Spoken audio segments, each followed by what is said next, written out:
It was raining, the kind of rain that didn't just fall but wept from the sky. On a busy New York street, everyone rushed past a little girl sitting by a bakery window, drenched, shivering, her tiny hands clutching an empty paper cup. "Do you have any expired cake?"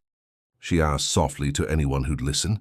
Most didn't even look at her, but one man stopped, a man who had everything. And in that moment he realized maybe he had nothing at all. This is the story of how a billionaire's heart was changed forever by a girl who only wanted a piece of expired cake. Ethan Cole had been named Forbes Man of the Year 3 times. He owned skyscrapers, tech companies, luxury resorts, everything that money could buy.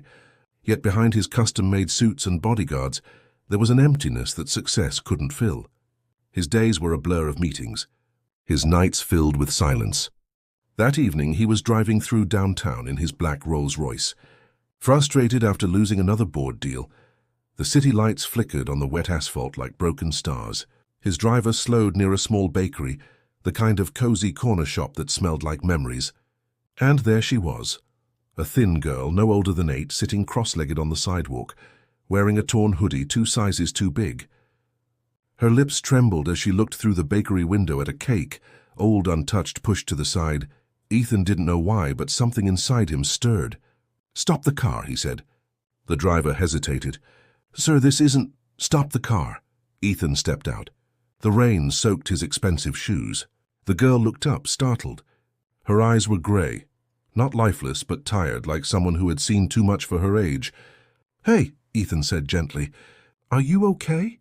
She looked down quickly, embarrassed. "I'm sorry, sir. I wasn't begging from you.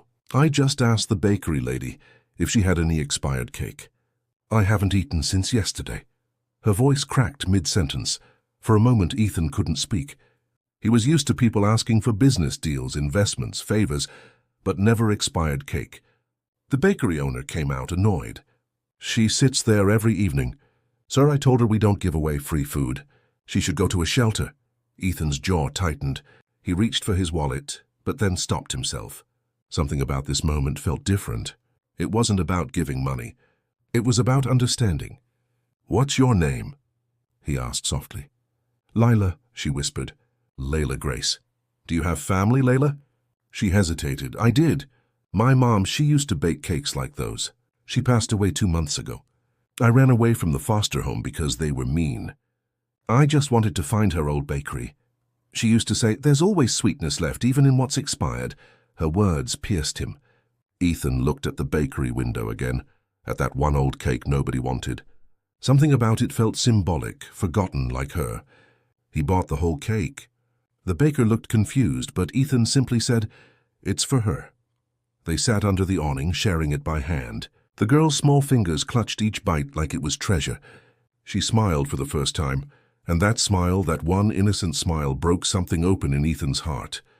He didn't know it yet, but that night would be the beginning of a journey that would change both of their lives forever. The next morning, Ethan couldn't focus on his business meetings. The image of Layla's thin hands and trembling voice haunted him. He tried to push it away. He had bigger things to worry about. Yet for the first time, the bigger things didn't feel important. He went back to the bakery. She wasn't there. Panic rushed through him in a way he couldn't explain. He told himself it wasn't his responsibility, but his heart refused to listen. He searched the nearby streets until he found her sleeping under a bridge, clutching a damp blanket. He knelt beside her, careful not to wake her. She looked so small, so fragile. When she opened her eyes, she looked scared. "Did I do something wrong?" "No," Ethan said. "You did everything right, but I can't just walk away." He brought her to his penthouse, a world away from the cold streets. She stared at everything like she was in a dream. The marble floors, the chandeliers, the endless city view. But instead of excitement, she whispered, "It's too big. I don't belong here." Ethan smiled sadly. "Neither do I sometimes."